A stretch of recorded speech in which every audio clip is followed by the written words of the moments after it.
bem-vindos a um Boletim Coppola sobre neutralidade. O programa de hoje é uma crítica construtiva ao voto nulo. E eu agradeço muito se você puder compartilhar esse conteúdo nas suas redes sociais, WhatsApp e Telegram. No @Boletim Coppola, lá no Instagram, marque pessoas queridas que estão pensando em anular o voto ou mesmo faltar à votação de segundo turno. Talvez os argumentos aqui apresentados contribuam para que elas repensem a decisão que, diga-se de passagem, é legítima. Bom, vamos tentar entender esse fenômeno de escolher, não escolher. Essencialmente, votar nulo no segundo turno é estabelecer uma equivalência negativa entre as duas opções. Ambos os candidatos, igualmente, não me representam. O problema é que a experiência política, a experiência humana em geral, mostra que mesmo entre duas alternativas ruins, existe sempre uma alternativa pior. Ainda assim, é fácil de entender a tentação de anular o voto nesses casos. O processo de escolha às vezes é tão desagradável que a pessoa, naquele momento, opta por não optar.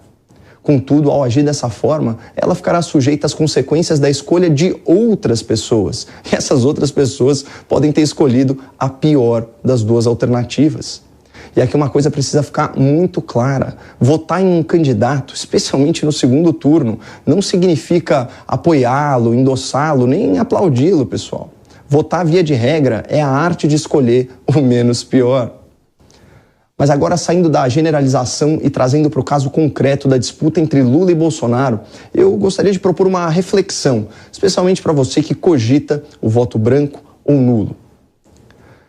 Tirando as paixões de lado, existe um contraste aí muito claro entre os dois contendores desse segundo turno. Os vícios da candidatura de Lula da Silva são essencialmente de natureza moral. Já os problemas da candidatura de Jair Bolsonaro são essencialmente de natureza estética.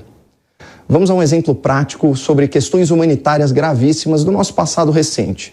Enquanto Lula da Silva deportou atletas cubanos que buscaram refúgio, deu asilo a um terrorista de extrema esquerda, financiou regimes autoritários na África, na América Latina e mantém aí relações de amizade com líderes que violam direitos humanos, lá em 2016, o Bolsonaro elogiou em um discurso na Câmara Federal um torturador ou suposto torturador do regime militar. Percebam que, embora todas essas condutas sejam reprováveis, existe um abismo entre o comportamento de Lula e de Bolsonaro. O erro de Bolsonaro é de natureza estética, foi uma fala ofensiva à democracia. Já os erros de Lula são de natureza moral, são condutas ofensivas à democracia.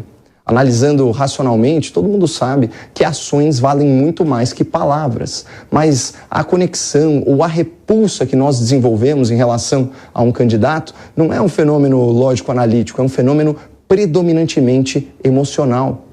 E no emocional, as questões estéticas, o tom, a forma de comunicar, os artifícios da propaganda, bom, tudo isso tem mais peso.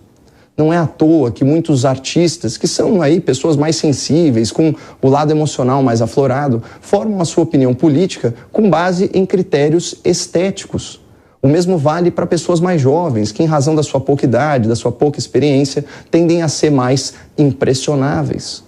O resultado de tudo isso é que muita gente detesta Bolsonaro com a mesma intensidade que repudia Lula, sem perceber que está estabelecendo uma falsa equivalência entre estética e moral.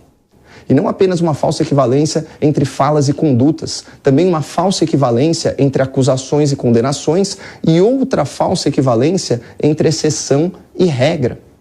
É o caso, por exemplo, do tema da corrupção, que era a regra, era o modus operandi no governo do PT. Nunca existiu nada remotamente parecido com a cleptocracia petista, que subornava o Congresso com dinheiro sujo do mensalão e comprava as eleições com o propinoduto do petrolão. Comparar isso com suspeitas de rachadinha de gabinete, narrativas de orçamento secreto, chega a ser intelectualmente desonesto. E a prova simbólica desse argumento é o endosso do Sérgio Moro e do Deltan Dallagnol à candidatura de Jair Bolsonaro. Vamos combinar que seria muito estranho dois ícones do combate à corrupção apoiarem um candidato essencialmente corrupto. Como nós vimos, uma falsa sensação de equivalência entre vícios morais e falhas estéticas pode confundir o eleitor e levá-lo ao voto nulo. Mas existe outro fator determinante para esse fenômeno da anulação de votos em massa no campo da direita. a falta de posicionamento de vários formadores de opinião do campo liberal, conservador e até religioso. Esses influenciadores não estão em cima do muro porque ainda não decidiram seu voto. Longe disso, o cálculo dessa turma é outro.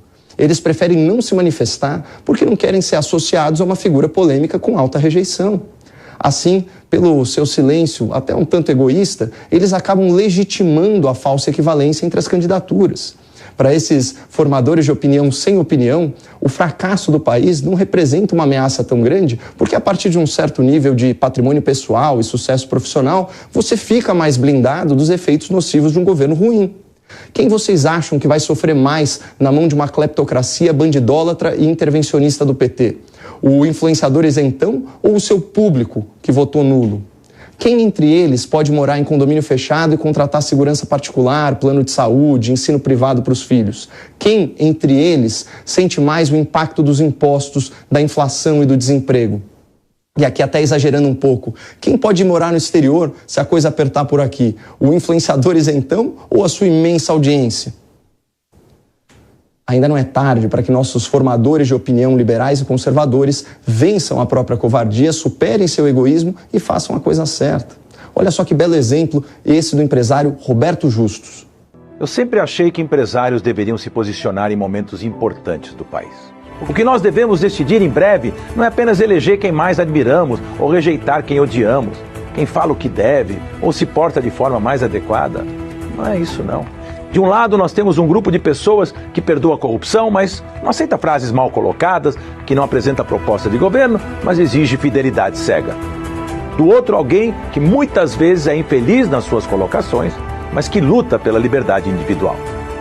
Enquanto o time do Lula acredita num governo grande e protetor, o outro lado busca reduzir o Estado e tirá-lo das costas de cada um de nós. Escolher um ou outro lado significa mais ou menos impostos, mais ou menos burocracia, mais ou menos controle da mídia, mais ou menos liberdade de empreender. Eu prefiro muito mais um cenário com liberdade individual, de incentivo ao empreendedorismo, de privatização das estatais ineficientes, de redução da carga tributária e, obviamente, de menos corrupção. Eu não concordo com tudo que o Bolsonaro diz e faz, mas eu discordo de tudo que o Lula pretende fazer. Iniciativas como essa do Roberto Justus são dignas de aplauso e deveriam ser copiadas às centenas. E reparem como o empresário também separa as falhas de natureza estética de Bolsonaro dos vícios morais da candidatura de Lula. Mas além de tudo isso, que não aceite como normal o que é inaceitável moralmente. Se nós votarmos em alguém que foi condenado em 3 instâncias e apenas se tornou candidato graças à anulação da sua condenação por firulas jurídicas e que claramente não foi absolvido dos seus crimes, será muito difícil olhar para os nossos filhos e netos de cabeça erguida.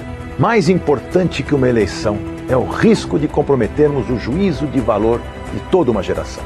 Espero que o programa de hoje seja uma ferramenta de persuasão para que influenciadores, eleitores abandonem a falsa ideia de que existe uma equivalência moral entre as duas candidaturas em disputa nesse segundo turno. Falando a real, o voto nulo apenas terceiriza a responsabilidade por escolhas desconfortáveis. E como disse Ayn Rand, você pode até ignorar a realidade, mas não pode ignorar as consequências de ignorar a realidade. Muito obrigado, não percam a esperança no Brasil e fiquem com Deus.